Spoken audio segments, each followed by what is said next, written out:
In East Texas, an 11-year-old has tragically passed away after a four-wheeler accident on Friday. Find out how you can help this family coming up. And after a viral photo sparked outrage, a 5-year-old is back home in Minnesota after being detained by ICE a week ago. How his community responded and what are the next steps?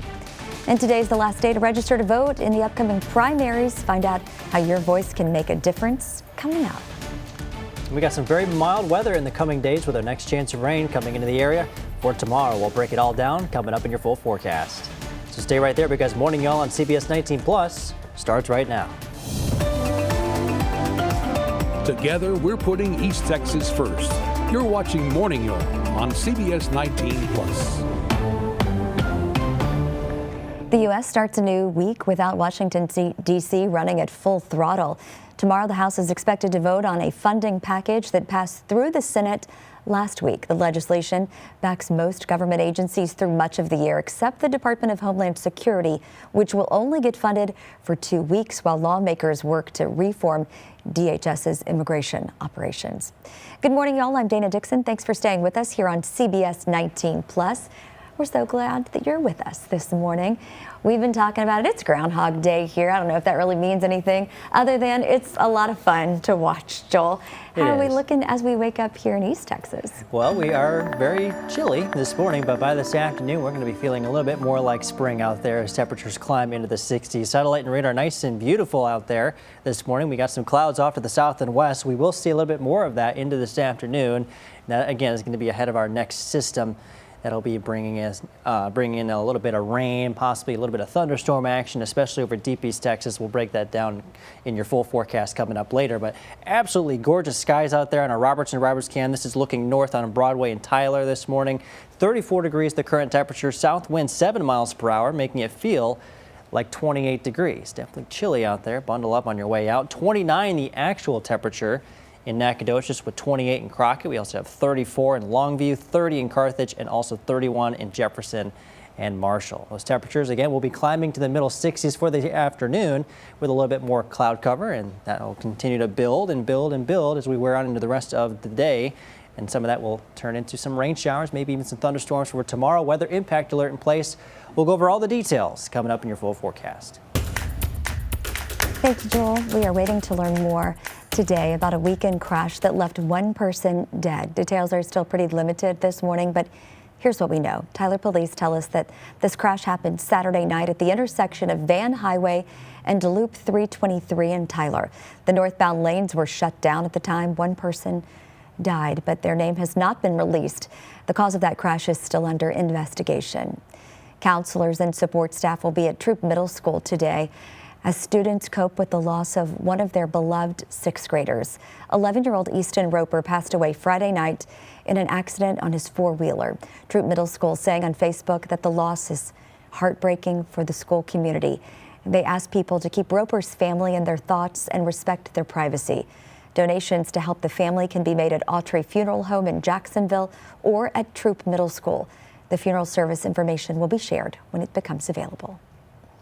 The Smith County Fire Marshal's office is investigating a house that caught fire twice early Sunday morning. According to Smith County ESD2, firefighters responded to a home on Valley View Ridge just after midnight Saturday and put out that fire. They were called back around 6 Sunday morning. This time the house was fully engulfed in flames.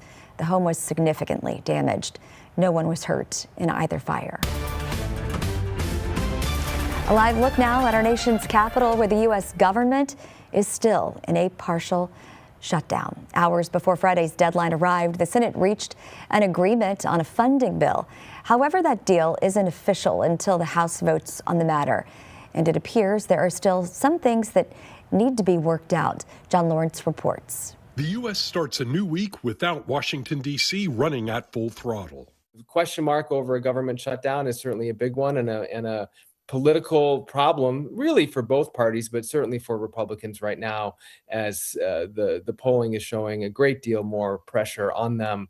On Tuesday, the House is expected to vote on the funding package that passed through the Senate last week. Because of the conversation I had with Hakeem Jeffries, I know that we've got to pass a rule and probably do this mostly on our own. I think that's very unfortunate. The legislation backs most government agencies through much of the year, except the Department of Homeland Security, which will only get funded for 2 weeks while lawmakers work to reform DHS's immigration operations. Body cameras should be mandatory. Masks should come off. Judicial warrants should absolutely be required, consistent with the Constitution in our view, before DHS agents or ICE agents are breaking into the homes of the American people or ripping people out of their cars. This partial government shutdown is expected to last until at least Tuesday, while Washington, D.C. tries to come to some sort of agreement. So I think it's all of our responsibilities to reopen the government. I'm not just a no, I'm a firm no, and I'm going to advocate with colleagues that they vote no. I'm John Lawrence reporting. This partial government shutdown will not result in tens of millions of Americans losing their food assistance benefits. But travel could be hindered, and some people might not be able to get certain federal loans to buy homes or operate small businesses. It's time now for your morning headlines. 5-year-old Liam Ramos and his father are back home in Minneapolis after being detained by immigration officers in Minnesota and held for more than a week at an ICE facility in Texas.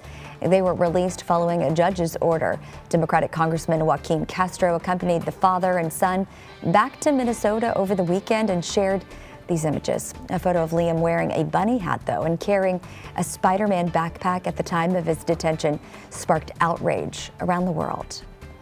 Just a reminder, today is the last day to register to vote in next month's primary. You'll have a chance to vote on candidates that you want to see on the ballot come November midterm elections. Forms are available at votetexas.gov. You must be 18 or older on Election Day, a U.S. citizen, and registered in the county you live. Election Day is March 3rd. And ESPN has finalized its deal to acquire NFL Network, NFL Fantasy, and the rights to Red Zone. The NFL gets a 10% stake in ESPN as part of this deal. Now, in a statement, the two companies said the NFL employees will begin integrating into ESPN in the months ahead, though ESPN says viewers are not expected to notice changes until the spring. And Carlos Alcaraz made history over the weekend, becoming the youngest male tennis player to complete the career Grand Slam. The 22-year-old from Spain defeated Novak Djokovic in the Australian Open yesterday, adding to his previous major wins in the French Open, Wimbledon, and U.S. Open. Alcaraz said he plans to commemorate his big win in Australia by getting a tattoo of a kangaroo on one of his legs. Well, in case you missed this, we have exciting news to update you on our campaign that's changing lives 4 paws at a time. Thanks to all of you, the Paw It Forward campaign was a huge success. This partnership between CBS19 and the SPCA of East Texas brought the community together with one shared goal, giving animals a second chance at a loving home. And you really did show up in a big way. Altogether, Paw It Forward raised more than $27,000 on Friday, a major win for dogs and cats right here in East Texas. It is about raising critical funds to care for pets who've been abandoned, neglected, or are still waiting for their forever homes.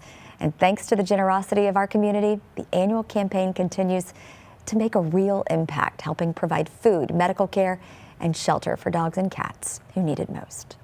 We have 7 dogs and we have our own little mini SPCA. It takes a lot of time. It's become our life, but these volunteers and people that work there, it's their heart and soul pours out into it. But I'll tell you this, you get more in return when you give to these animals because they've got so much love to give. I would invite everybody to go by that office and just do a walkthrough and see what they actually do for our community and for the animals in this community. And a special thank you to some generous donors who helped make Paw It Forward possible, including Rose City Pharmacy, J.K. Hatcher Custom Homes in Flint, So Crafty, and Jalapeno Tree. Thousands took to the streets of Austin to protest ICE, and a federal judge stepped in, freeing a young child. We'll break down what's happening next after the break.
7:13 now. A warehouse east of Interstate 45 in Hutchins, about 10 miles south of Dallas, may house as many as 9,500 people. Immigration and Customs Enforcement plan to use the warehouse as a holding center before deportation.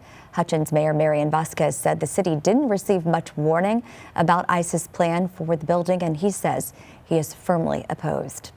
Meanwhile, thousands gathered in East Austin this weekend for a protest against ICE, hosted by State Representative and U.S. Senate candidate James Tallarico. This comes as a San Antonio judge ordered an immediate release of 5-year-old Liam Ramos and his father from a Texas correctional facility.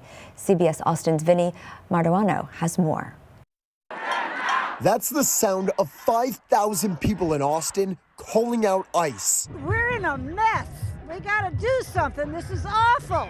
This afternoon, State Representative and U.S. Senate candidate James Tallarico held a protest against ICE in East Austin, calling for President Donald Trump to stop mass deportations and remove ICE from Texas communities. ICE is not doing immigration enforcement. ICE is terrorizing communities all over this country, including here in Texas. The rally comes a week after Alex Preddy was shot and killed by a federal agent, and around a month since the shooting of Renee Good, both in Minneapolis. They shot a mom in the face. They kidnapped a 5-year-old boy.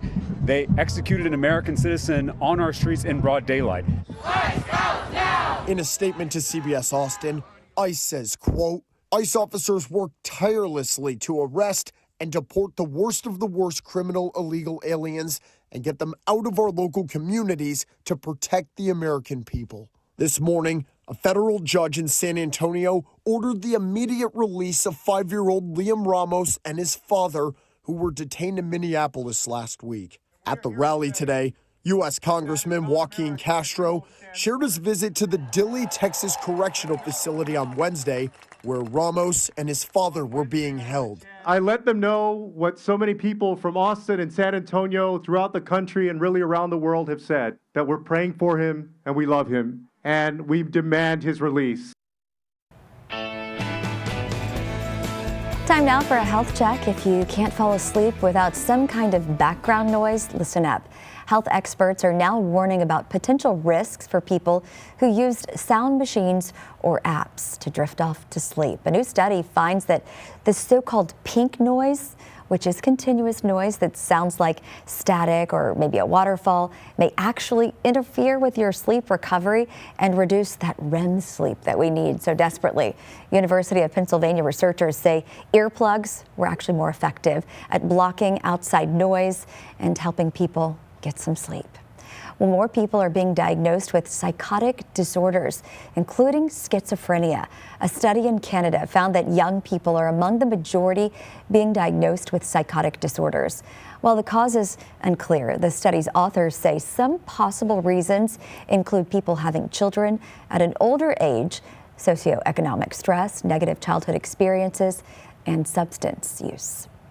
Artificial intelligence-supported mammogram pick up more cancers and reduce the rate of breast cancer diagnosis by 12% in the years after that screening.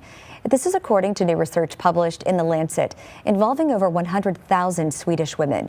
Researchers found that the AI-supported screening detected more relevant cancers without a higher rate of false positives. Well, the biggest game in America takes place this weekend.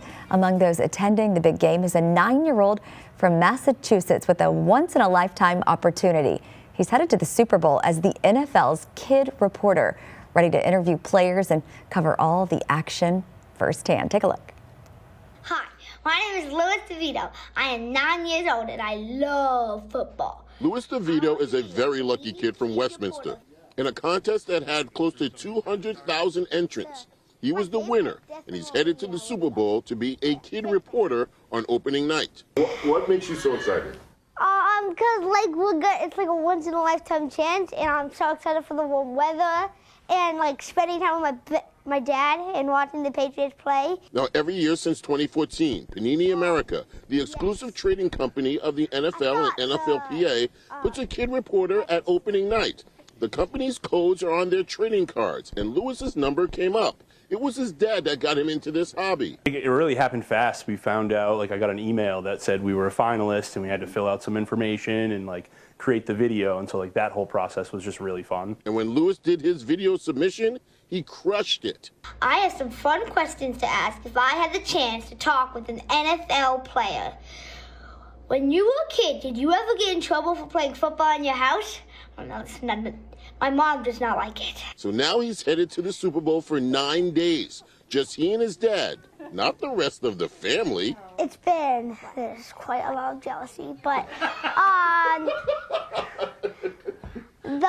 it's overall, they've handled it pretty well. Lewis also has his question ready for the Patriots quarterback. I was also going to ask Drake May, from one picky eater to another, what's his favorite pregame meal? I mean, honestly, I'm just as excited as he is, right? I've never gotten to go to a Super Bowl before. I've been a Patriots fan my whole life. Obviously, I've watched plenty of Super Bowls, but haven't got to attend one in person. He is a hoot, isn't he? Wow, really well spoken. He really is. Well, good luck, and I can't wait to hear what his favorite meal is.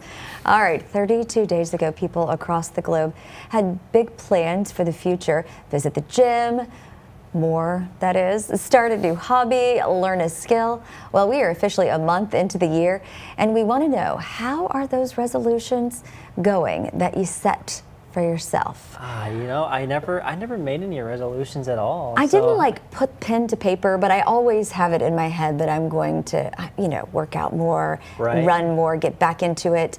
I got sick at the start of the year. Yeah, there was no working out in my life. Right. And then we had an ice storm. Yeah, no, that makes you have to stay inside. Those are my excuses anyway. Exactly. I mean, I really couldn't breathe for a good month. I mean, every time I took a deep breath in, it was coughing and stuff. So that's how cold it can be. That's how I'm rationalizing it. Yeah, but go to our Facebook page. Tell us how you're doing. If you made any at all, we'd love to hear about it. Absolutely. All right, we'd also love to hear how the traffic is looking and the weather out there this morning, so give us some insight. Yeah, not looking too bad traffic-wise or weather-wise this morning. No interruptions to report to you this morning on I-20. 2 hours over to Dallas with an hour and 30 minutes over to Shreveport, so it should be pretty smooth sailing both directions. Same goes with US 69, 2.5 hours up to Denison with an hour and 30 minutes down south. Into Lufkin, nice and smooth sailing there. We have 55 minutes from Jacksonville to Nacogdoches, as well as Tyler to Palestine, Tyler to Longview at 40 minutes so far this morning, and Tyler to Athens is going to be about 45 minutes for you. And as far as our weather, absolutely gorgeous out there. CBS19 live radar not picking up a single speck out there. Current visibility is not looking to be too much of an issue either. A little bit hazy in some parts of the area, kind of in and out, but otherwise nice and clear all across the area. Not looking at any issues with visibility at all into this morning. I'm giving you green lights into this morning and into the afternoon. Definitely on the chillier side though. Definitely want to make sure you bundle up properly. 65 for the afternoon high with clouds beginning to build in. All right. Thank you so much, Joel. Well, it's a big day for high schools across the state. It's UIL realignment day. Some teams switching districts, and we'll break down the biggest changes next in sports.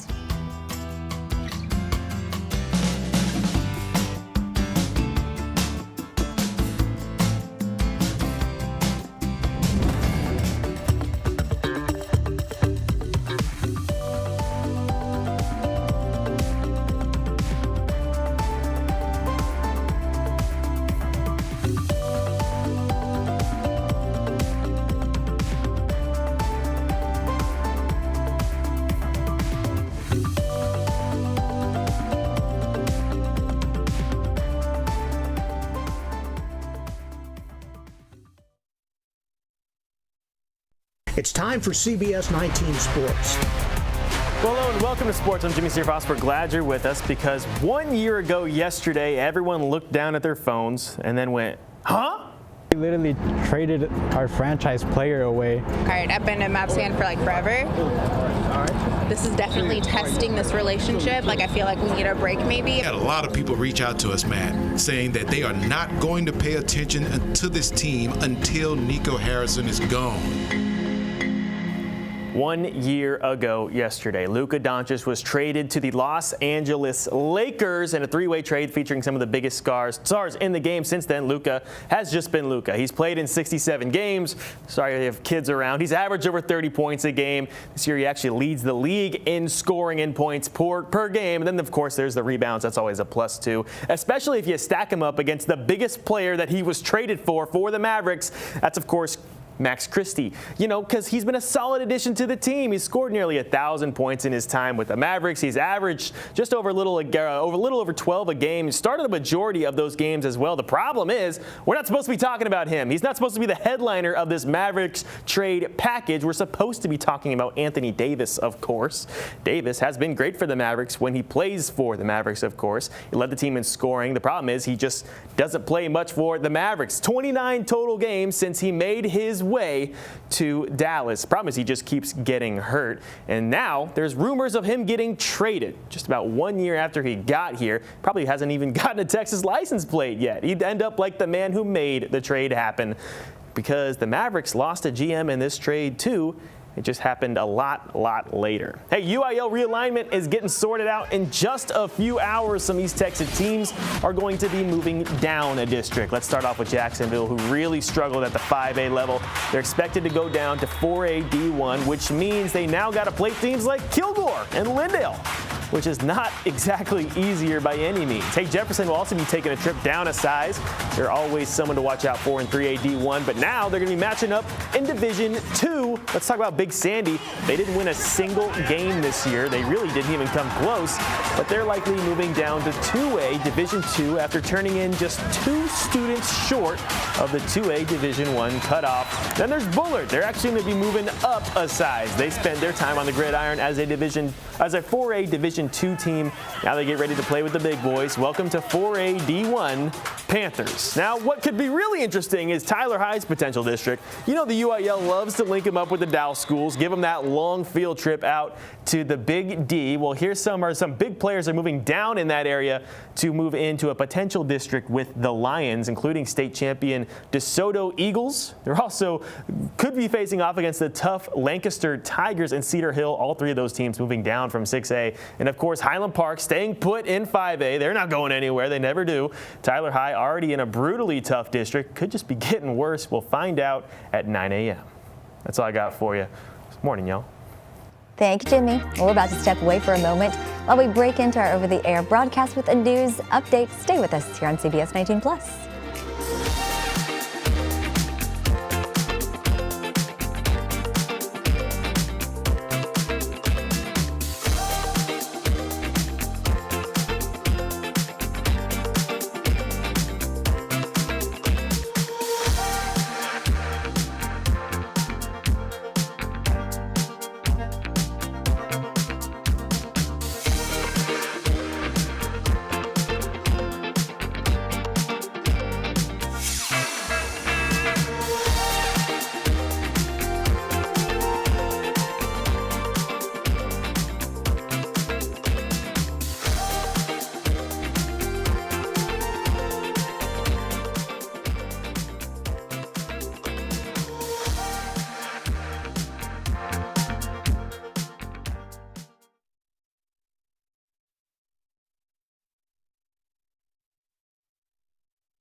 Good morning, y'all. I'm Dana Dixon. Thanks for being with us for this news update. Counselors and support staff will be at Troop Middle School today to help students cope with the loss of one of their beloved sixth graders. 11-year-old Easton Roper passed away Friday night in an accident on a four-wheeler. Troop Middle School saying on Facebook that the loss is heartbreaking for the community. They asked people to keep Roper's family in their thoughts and respect their privacy. Donations to help the family can be made at Autry Funeral Home in Jacksonville or at Troop Middle School. The funeral service information will be shared when it becomes available. Quitman Elementary School will be open today after a thorough inspection following a suspected gas leak. The school was evacuated on Friday and later closed for the weekend after the reported leak was investigated by Atmos Energy out of extra precaution. Both Atmos and a licensed plumber completed a thorough inspection of the campus and have cleared the elementary campus for students and staff to return this morning. Quitman ISD said in a Facebook post, quote, "Thank you for your patience and continued support. As student and staff safety remain our top priority," adding that all student belongings were secure throughout the weekend. The Smith County Fire Marshal's office is investigating a house fire that caught fire twice early on Sunday morning. Now, according to the Smith County ESD2, firefighters responded to a home on Valley View Ridge just after midnight Saturday and put out the fire. They were called back around 6 Sunday morning.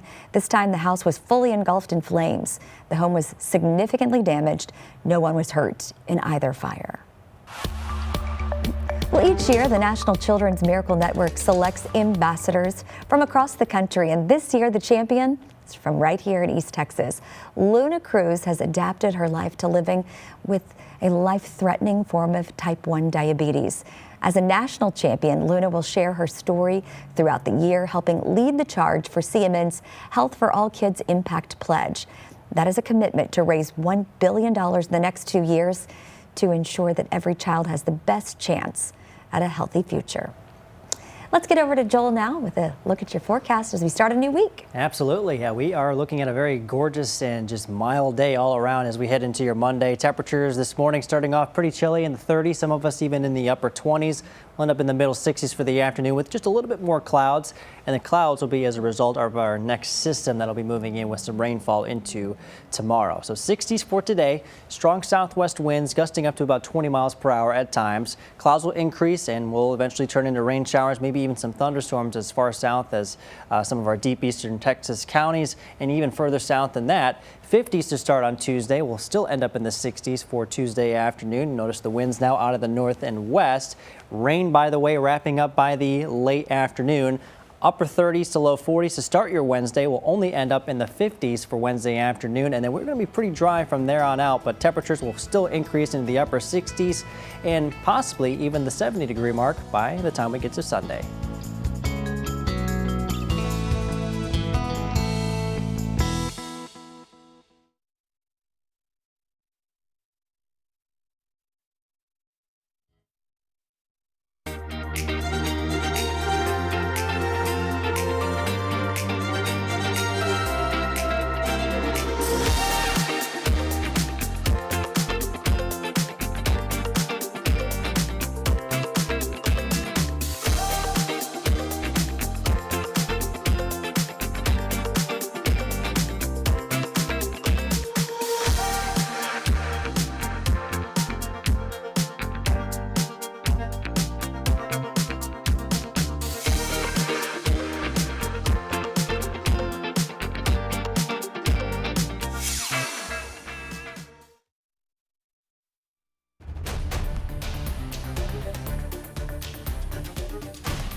Just after 7:30, welcome back to Morning Y'all on CBS19 Plus. This is what's coming up in our second half hour. A massive winter storm is burying the southeast and historic snow, stranding drivers and bringing hurricane force winds. Up next, we'll show you all the chaos and those dangerous conditions this morning. And Texas is pushing for more private schools to accept vouchers, but the Attorney General warns some diversity programs could make them ineligible. What does this mean for students? We'll explain what you need to know coming up. We got some warm and dry conditions in store for today, but we are keeping an eye on our next system that will be bringing in the chance for some showers, maybe even some thunderstorms into tomorrow. We'll go over all the details coming up later this half hour. Together, we're putting East Texas first. You're watching Morning Y'all on CBS 19 Plus. Good morning, y'all. I'm Dana Dixon. Thanks so much for joining us here on CBS 19 Plus. Well, a house in Lufkin suffered heavy damage Sunday afternoon after a chimney fire spread into the attic. Firefighters responded just before 2 p.m. on Hank Street and had the blaze under control within about 25 minutes. Now, officials say the fire started in a wood-burning fireplace and spread through cracks in the chimney. You can see it going through the attic right there. Fire Marshal Ozzie Jarman says that the roof and the attic were heavily damaged, but the fire was contained. The department urges homeowners to have their chimneys inspected and cleaned annually to prevent similar fires. Quitman Elementary School will be open today after a thorough inspection following a suspected gas leak on Friday. The school was evacuated and later closed for the weekend after that reported leak was investigated by Atmos Energy out of extra precaution. Both Atmos and a licensed plumber came in, completed a thorough inspection of the campus, and they've cleared the elementary campus for students and staff to be there this morning. Quitman ISD said in a Facebook post, quote, "Thank you for your patience and continued support as student and staff safety remain our top priority," adding that all student belongings were secure throughout the weekend. The city of Rusk issued a partial boil water notice this weekend after a 10-inch water main break. Now, according to the city, the break affects north and south of U.S. Highway 84 East from the Cherokee Animal Clinic to the city limits. Now, the city of Rusk water customers say that the affected customers should boil their water before using it. Those who have questions about this can contact the utilities director or call City Hall. We've got all that information for you over on CBS19.tv. 3 people were arrested after being accused of stealing from a food pantry that helps families in need in East Texas. Tatum police say Thomas Frazier, Amy Terry, and Haley Dean face charges for organized criminal activity. And investigators say the group stole items from the Samaritan House thrift shop and food pantry 3 times this month. Surveillance video shows them loading the items into a car before driving off. The case will be prosecuted by the Rusk County District Attorney's Office. And President Trump says the Kennedy Center will soon close for 2 years so that renovations can take place. The president's announcement comes after a number of artists canceled their Kennedy Center performances in recent weeks, many of them protesting the center's decision to rename itself to the Trump Kennedy Center. While the proposal does depend on the approval of the center's board, the interim director said on social media that the center desperately needs this renovation, and temporarily closing the center just makes sense, adding that it will be a brief closure in retrospect. Right now, more than 200 million people are under cold alerts. Dozens of areas in the south and east could break or even tie low temperature records through today as temperatures plummet more than 30 degrees below normal. As Jen Sullivan reports, the frigid weather comes as much of the southeast digs out from several inches of snow. Look at the snow in here. A massive winter storm dropping historic snowfall across the southeast, causing treacherous travel conditions in multiple states. We're continuing to ask those that don't need to travel to please stay at home. Overnight into Sunday, portions of Interstate 85 in North Carolina were shut down. More than 100 drivers were stranded amid several crashes. The National Guard was called in to help. Hours later, the highway reopened. Snow totals in a few areas reaching well over a foot. In eastern North Carolina, we don't have the equipment like other parts of the country that do see substantial amounts of snowfall. This system grew into a bomb cyclone, also unleashing hurricane-force winds. So there's one of those powerful wind gusts. Many coastal communities worried about high tides and flooding. This is a passing coastal low that always brings us concern about beachfront erosion. This storm also plunging temperatures below freezing. Most people aren't going out just because we don't even have the, gear, the coats and the gloves and stuff to handle being outside when it's this cold. Crews using a blowtorch to melt this frozen water fountain in Virginia. Even Tampa, Florida, seeing snow flurries Sunday. The frigid cold is expected to linger across the south and east for several days. I'm Jen Sullivan reporting. The 5-year-old boy whose images went viral after he and his father were detained by immigration agents in Minnesota finally returned home amid a pending asylum case.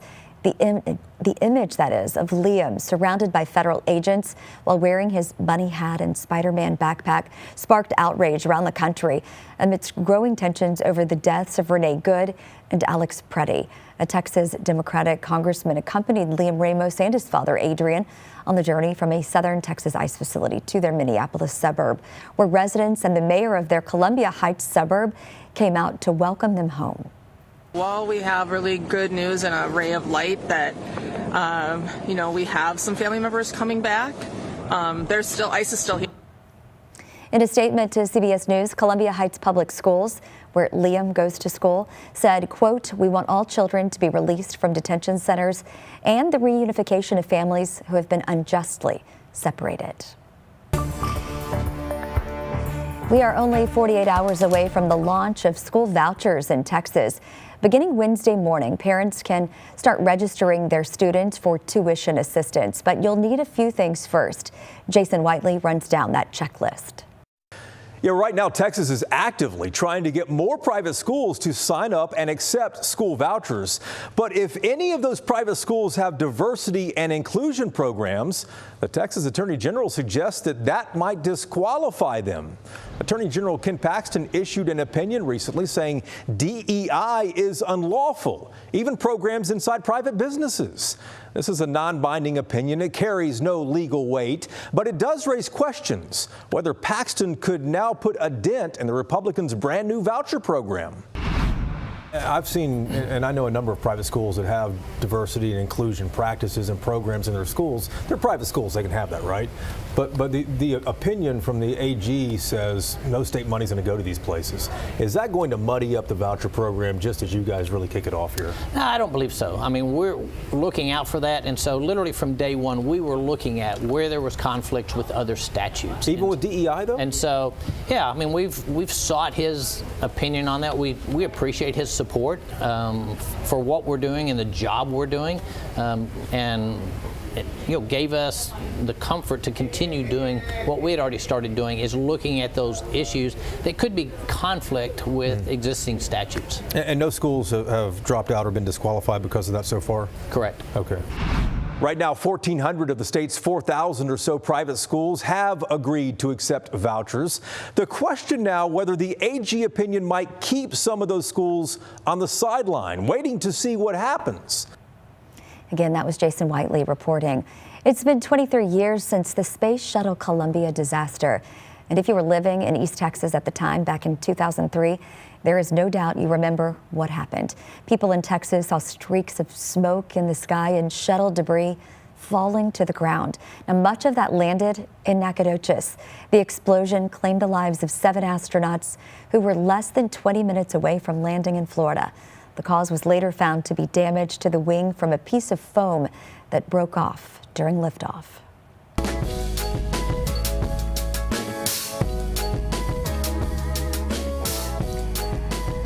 Layla Edwards is set to make history as the first black female to represent the U.S. in Olympic hockey. Before heading to Milan, Italy, the 21-year-old enjoyed a memorable homecoming in Cleveland.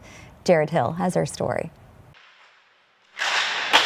Layla Edwards has one heck of an icebreaker. I started hockey just to do something, to stay busy. Now, the college senior is the first black woman to represent USA Hockey on the ice at the Olympics. As I got older and more familiar with the sport and continue to work at it, these things are becoming more of a reality. USA Hockey coach John Wroblewski recognized Edwards' growth. She's dialed in. She's changed positions. She goes from forward to D, Red Bull athlete. All of these things, they're inspiring to watch.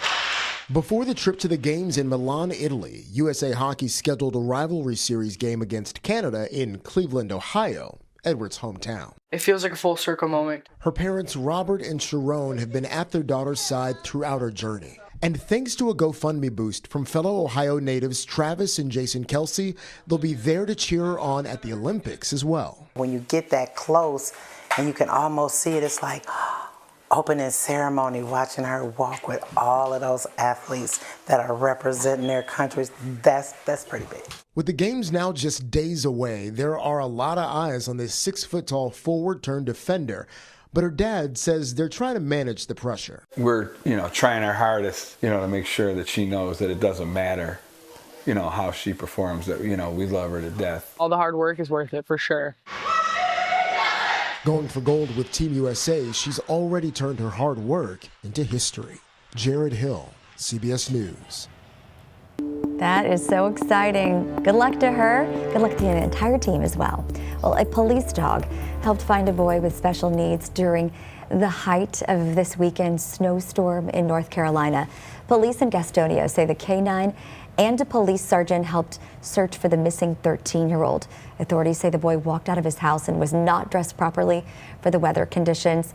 He was at risk of developing hypothermia. The K-9, named Bo, helped find the boy as police set up a perimeter near the home. A short time later, officers found him. He was cold, but is expected to be okay. You can see that Bo there, also very cold, but it amazes me what dogs can do. And I know, it's incredible. Astute their senses are, right? Absolutely, yeah. With enough, training and everything, they can really accomplish a lot. I mean, I'm so glad that they were able to find him. That's so cold. You could see the snow. Right, huge relief for that family. Yeah, for sure. Well, check this out. An ancient mummy portrait from Roman Egypt is heading to auction and is expected to go for at least $350,000. Sotheby's in New York is putting the painting up for auction this week. It is one of the Fayum mummy portraits created between the 1st and 3rd centuries.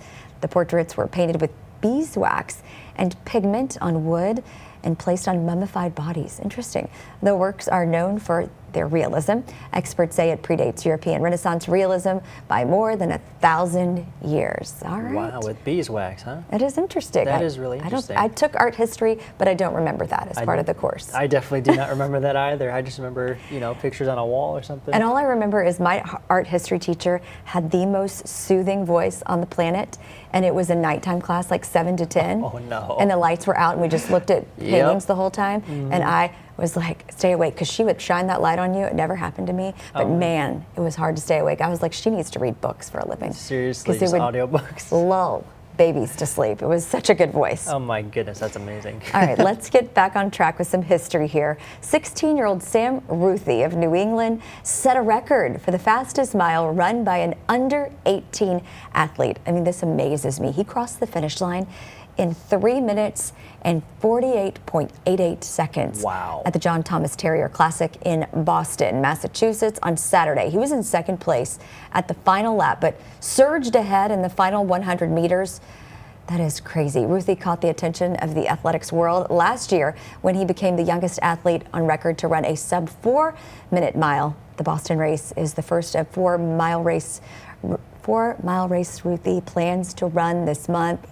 That's incredible. Before he returns home to New Zealand's national championships in March. Wow, that is really impressive. I mean, I like to run a 10-minute mile, so we're not even in the same vicinity. Some days it can be in the 8.5 minute if I'm really working hard, but nowhere in the 3-point-anything minutes. Right. No, my fastest mile, I did run track in middle school. My fastest mile was like a 6:28. That's impressive. So it wasn't too bad, but man, 3:48, sub 4, that's incredible. I just like to jog, y'all. Makes me feel better. That's okay. Not so much running. Elevates the heart rate. That's right. Well, if you're going to be jogging or running today, you're going to need to go fast and bundle up because it is still cold this morning before things get better this afternoon. Absolutely. Definitely want to bundle up out there for this morning, even if you were not running this morning. But by the afternoon, should be in much better shape. We're taking a look at our satellite and radar. We got some clear skies overhead, but off to the south and west, notice that we got a little bit of cloud cover. We'll see a little bit more of that into this afternoon, and that's going to be ahead of our next system that will be coming through into tomorrow with a little bit of rain, potentially a little bit of thunderstorm action as well. Beautiful picture on our Roberts cam. Blue skies all across the area. We're looking north on Broadway. Traffic really starting to pick up now. Temperatures, of course, very chilly. 34 degrees the current temperature in Tyler, but it also feels like 28 degrees with a south wind of 7 miles per hour. Now that south wind is going to be pretty important in driving up our temperatures in the afternoon. We'll see highs in the middle 60s, but for now, still a very chilly picture out there, down to 27 in Crockett, also 29 in Nacogdoches. We also have 34 in Center, 35 in Henderson, and 36 degrees in Jacksonville. Now, as we wear on into the rest of this morning, we'll start to see a little bit more cloud cover, and temperatures will still increase into the middle 60s. And we will be on our way up after that, at least after we get this cold front and rain business out of the way. We do have a weather impact alert in place for the rain. Could have a couple of thunderstorms as well with some heavier downpours. We will be cooling briefly into Wednesday before things heat right back up towards the end of the week and into the weekend. I'll show you what it looks like in your 7-day forecast coming up. All right, thank you so much, Joel. Well, tooth pain affects millions of Americans, but many ignore the warning signs. Experts say avoiding treatment now could lead to much bigger health problems down the road. What you need to know, coming up here on Morning Y'all on CBS 19 Plus.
.48 now, health news for you. It's a problem that affects millions of people in the U.S. Oral pain can impact quality of life and lead to bigger health problems later on. But experts say many people dismiss their symptoms. In today's Health Minute, Mandy Gaither explains why you should never ignore tooth pain. You use it to eat and talk, but having a healthy mouth is worth much more than just a pretty smile. It's about an investment in your overall health and well-being. Dr. Stephen Katz with the American Association of Endodontists says patients don't often realize that oral health plays a big role in overall health. If you have healthy teeth, that you can improve your cardiovascular health, you can reduce your risk of diabetes, and you can improve your cognitive function as you age. Despite those reasons, officials say oral health in U.S. adults hasn't changed much the past 2 decades. About 90% of adults between the ages of 20 to 64 have some tooth decay, and nearly half of adults between 45 and 64 years of age have gum disease. Some may dismiss tooth pain due to lack of insurance, as about 1 in 4 working age adults don't have it. Others may dread getting care. About 1 in 5 adults have moderate to high dental fear and anxiety. The fact that people say that root canals are painful is really a myth. Katz says new techniques, advanced technologies, and improved local anesthesia now make the procedure pain-free, quick, and easy. If you need a root canal, don't be hesitant to go. For Health Minute, I'm Mandy Gaither. The National Institutes of Health say certain behaviors put oral health at risk. That includes consuming alcohol, tobacco, and opioids. The agency says this can lead to oral cancers, diseased gums, and tooth loss. So 32 days ago, people across the globe had big plans for the future at the beginning of the new year, right? Visiting the gym, maybe starting a new hobby, learning a new skill. Well, we're a little bit over a month into the new year, so we were asking you how your resolutions were going for yourself. I didn't make any official resolutions, but yeah, I would say I'm kind of behind on my running goals of the year. And you didn't really make any? I didn't really make any. I guess there was one thing I did make was I just wanted to try to be a little bit more active, but I'm kind of in the same boat as you. The weather hasn't been the best. No, but it has not. But you know what? I live in an apartment with a workout room. I just need to take advantage. You got to get there. I did get on a treadmill yesterday. Well, hey, that's good. So I feel good about that, but I like to be outdoors. That's where I prefer to work out. So there's really nothing like it. Yeah, so much better. So a couple people were commenting. Caleb said, masterfully well, since I didn't have any. Okay, there you Pam go. also said I didn't make any, and then Albert said, it's a new year? I love yes, that. Yes, it is. It still feels like 2025, honestly. I feel like less and less people are making resolutions because they seem so unattainable and hard, And so I think if you just call them goals, like maybe you'd like to have some Right. goals and make little ones, not these big grand things that seem so hard. Right, yeah, just kind of take the pressure off a little bit. My resolution is that we get some warm weather. I don't think that's in my control, but I sure would like it. Well, fortunately, that is going to be the case. Winner! At least for today. We're going to be cooling down a little bit as we introduce a little bit of rain, and that cold front will be coming through into Tuesday. So it'll be a little bit cooler for Wednesday, but we will be rebounding in those temperatures quite a bit into later parts of this week. I'll show you that 7-day in just a second, but this is our only chance of rain. That's going to be for tomorrow, weather impact alert in place. And then we are going to be dry for quite some time all the way through the weekend and into parts of next week. Weather impact alert for tomorrow morning for the rain and into early parts of tomorrow afternoon. But the middle parts, later parts of the afternoon should be a-okay. That cold front will have swept through by then, and the rain should be out of the area. We're mainly just looking at a wet morning commute for the impact. And so definitely want to make sure you are bringing that rain gear with you. Also make sure your windshield wipers are in good working order as well. So 65 for the high for today across much of the area. Southwesterly winds bringing up some much warmer temperatures, and we'll start to see a little bit more cloud cover ahead of our next system, which will be eventually transitioning into some rain showers. And that's all going to be ahead of our cold front there. Could get pretty heavy at times, maybe over deep East Texas, maybe even further to the south of our viewing area. Could have some thunderstorms there. 65, 60s all across the area for the afternoon highs for tomorrow. But notice the winds are now out of the north post cold front into Wednesday morning. So upper 30s to low 40s to start your Wednesday, and will be overall cooler in the 50s for Wednesday afternoon. Notice the rain, the majority of it is going to be focused along and south of I-20, Carthage, Nacogdoches, Lufkin, Center, Hemphill, and also St. Augustine. You're going to have the most of the rain that we're going to be seeing. All of us will at least have a dose of rain, but the most of it is going to be along and south of I-20. 8 to 14-day outlook here. Exact opposite of what Punxsutawney Phil was saying. We have above average temperatures likely, and we have a little bit of rain that we're going to be watching as well through that time frame as well. So we're going to be watching that at least into the next 8 to 14 days. A little bit of a brief cool down again after that rain chance on Tuesday, then back into the 60s, even near 70 for Friday, Saturday, and also into Sunday. I can't wait for the later half of the week. Thank you, Joel. Well, we're about to step away for a moment while we break into our over-the-air broadcast with a news update for you. Stay with us here on CBS 19 Plus.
Good morning, y'all. I'm Dana Dixon. Thanks for being with us for this news update. The city of Rusk issued a partial boil water notice this weekend after a 10-inch water main break. According to the city, the break affects north and south areas U.S. Highway 84 east from the Cherokee Animal Clinic to the city limits. Now, the city of Rusk water customers say that affected customers should boil water before consuming it. Those who have questions about this notice can contact Utilities Director or City Hall. We've got all that information on CBS19.tv. 3 people are arrested after being accused of stealing from a food pantry that helps families in need in East Texas. Tatum police say that Thomas Frazier, Amy Terry, and Haley Dean face charges for organized criminal activity. Investigators say the group stole items from the Samaritan House thrift shop and food pantry 3 times this month.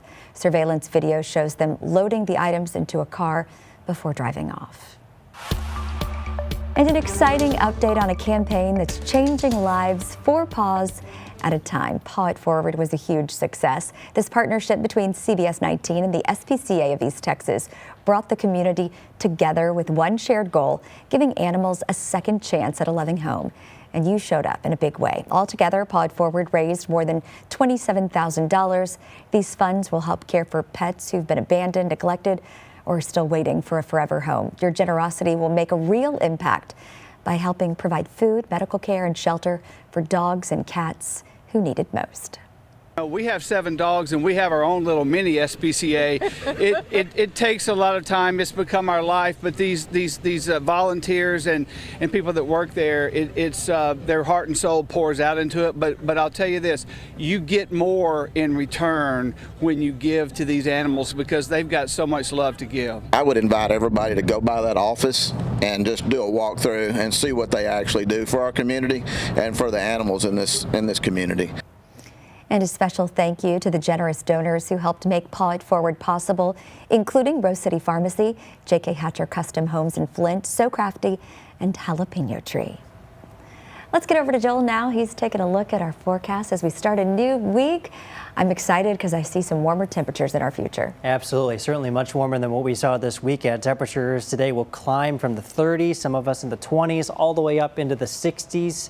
For the afternoon, could have a little bit more cloud cover ahead of our next system, which will bring us a little bit more rain into tomorrow. 60s for today, strong southwesterly wind, potentially gusting up to about 20 miles per hour at times. We'll start to see that increase in cloud cover for the later parts of the afternoon. That'll transition into some rain showers, potentially some thunderstorms in deep East Texas. We'll still aim for the 60s by the time we get to Tuesday afternoon, but notice what the winds do. This is going to be behind our cold front there. That'll be sparking those showers and thunderstorms. We got northwesterly winds, bringing in some cooler temperatures, upper 30s to start Wednesday, 50s for Wednesday afternoon. And then we rebound into the upper 60s by the time we get to Friday, Saturday, potentially 70s by Sunday.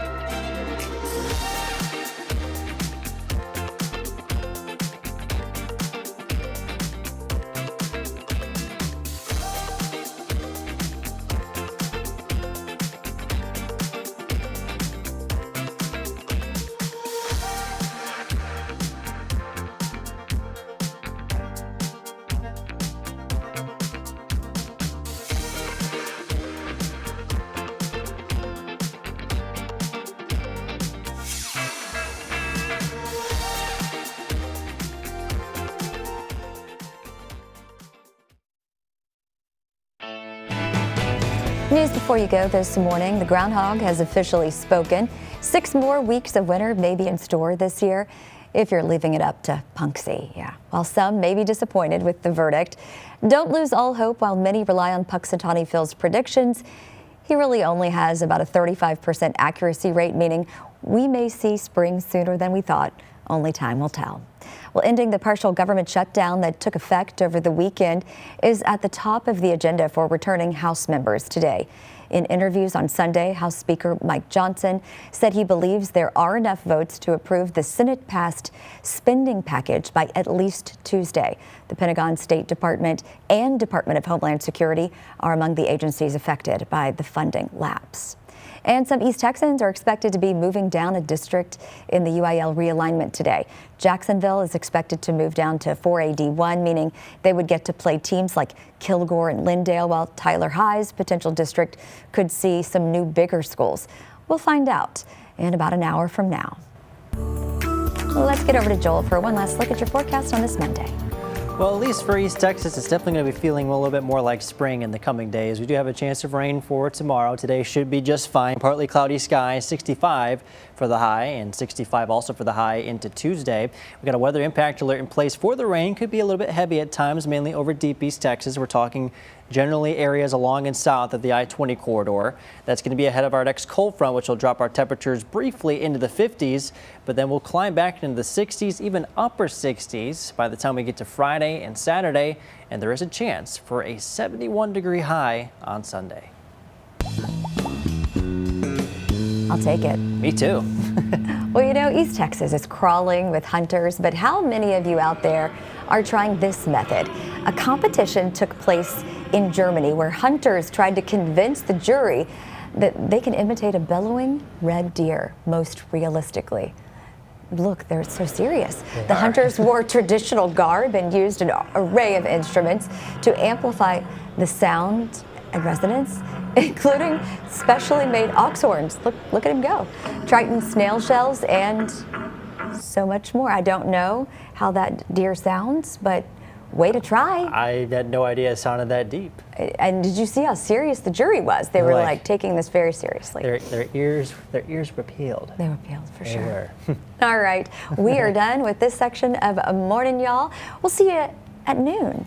That's here right. On CBS19 Plus and on CBS19, and of course dark and early tomorrow. Have a good one. You can stay here for all the news and weather you need throughout the day.